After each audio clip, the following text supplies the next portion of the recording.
cousin and I bought a bus. It is a 2000 International Bluebird. We got it at auction about, I'd say 3 weeks ago. This is going to be the first day of tear apart, remodel. So let's give you some backstory here. We are going to be making a large trip to Boulder, Colorado. We're living here in western Michigan, and we've got a group of friends that are going to be going along with us. So we decided, let's buy a school bus and get it redone entirely with a new inside to kind of, I guess, camp in style or just travel in style all the way to Colorado. So we've got big plans for this. It's going to be a lot of fun, hopefully. I'll be learning lots. I already am learning lots. She's a beauty. Let's see. So when we decided to actually get this, we went to a website called publicsurplus.com, and this bus here was over in Gull Lake, and we decided to bid on it. Surprisingly, we got it for a fairly decent deal compared to other buses that are on that site. We actually went out and checked it out to see if it ran good and all that. We talked to the mechanic and got his pointers and what he thought of it and everything else like that. So right now we've got 4 main steps to do. Step 1, get the seats out. Step 2, get the floor torn up to check the condition of the floor. From what we've read online, it's mainly a rubber coating top with plywood on the lower, and then below that's the actual metal bodied floor.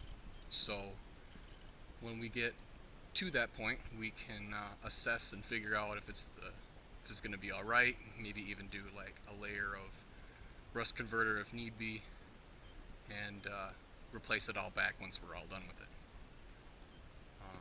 We have a potential buyer for the seats, so we're going to try and keep them in one piece as best as possible. So we're going to try and avoid grinding bolts or nuts or whatever else to basically, hopefully, we can get them all loosened up.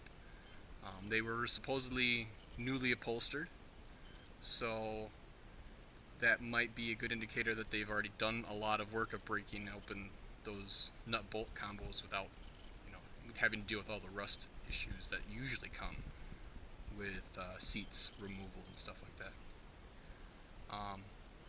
We also want to get a nice fresh coat of paint. Laws on a lot of different states vary, but I would not doubt that we cannot have this color, yellow, orange, whatever you call it, on the roads. And it's not the color we want anyway. So we're gonna probably go with a black lower half, gray upper half. Like I said, it's not set in stone. We're gonna definitely do some deliberating what's gonna be the best route to go. Last thing is for myself to get a CDL. It's not less of the fact that. All right, so let me go back. We can change this into an RV title. Chances are we're going to change it into an RV title. Right now it's a commercial title. In that case, you would need a CDL to move it anywhere on public roads. You don't necessarily need that for an RV title. But I don't want to be the one in the driver's seat at any given point when the question arises, do you have a CDL? I'd much rather have it on hand along with the other documents that are necessary to make it as smooth as possible, because I do not want to be anywhere on that side of the law. So we're trying to be as legitimate as possible, keep the legality of it all. what else do we got? So for the whole CDL license, I'm going with a Group B, which deals with a large heavyweight vehicle like this one. And I'm doing a passenger's endorsement. Here in Michigan, we also need to do a chauffeur's license on top of the CDL, which, I mean, give or take, I'm doing a passenger's endorsement, but I'm not gonna complain or, well, I'm sorry, I'm not gonna go against the rules that are in place. So those are our four main things: seats, floor, paint, CDL.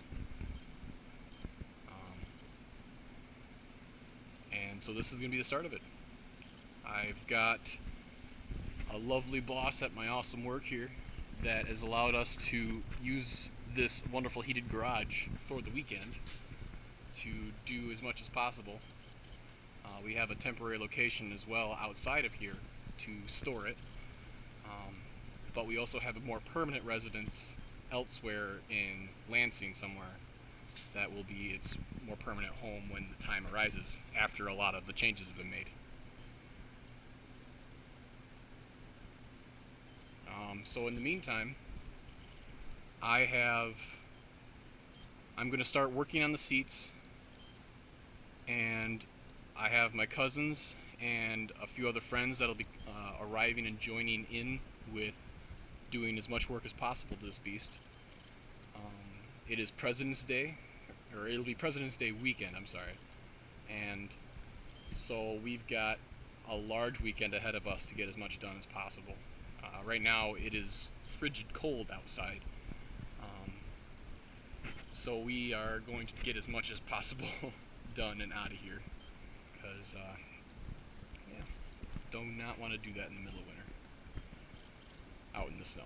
So I'm just going to do a little tour on the bus and show you what we got.